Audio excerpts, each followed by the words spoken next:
Peruvian dish na katumbas ng ating kilawing isda ang tampok sa ating Midnight Express. Pero ang kakaiba sa ceviche de pescado ay sinamahan niya ng tila popcorn.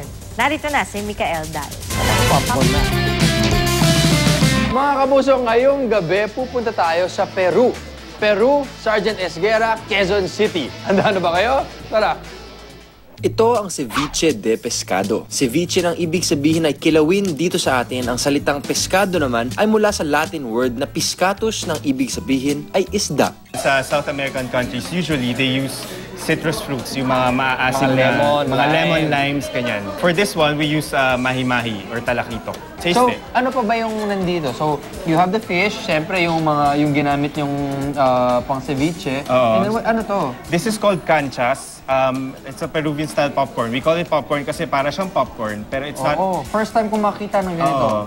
It's a very typical Peruvian corn snack. Ang cancha o mais chulpe ay isang kilalang snack na mula sa Peru at Ecuador. Ang pinatuyong butil na ito ay pinagugulong sa mantika hanggang sa maging kulay brown at pumutok na parang popcorn. Madalas itong kapares ng beer at ng kanilang ceviche. Ceviche de pescado. First time.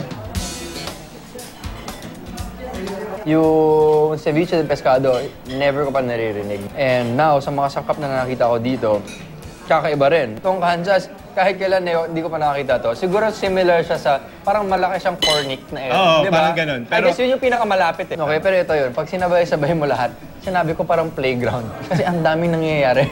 Parang mga batang naglalaro dun sa loob ng bibig mo habang inunguya mo siya.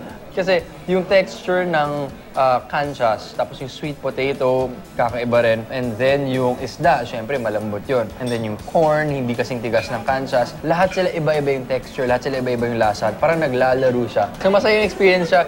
So sa lahat ng mga foodie dyan, dapat subukan nyo at hanapin yung mga ganitong experience. Ang dami na natin nasubukan ceviche dito sa Midnight Express. May napunta nga tayong restaurant na ceviche ang specialty. Pero hanggang ngayon, may nahanap pa rin tayong mga bago. Parang dito sa Don Andres. Ako po si Micael Dal. This is Midnight Express. Good night!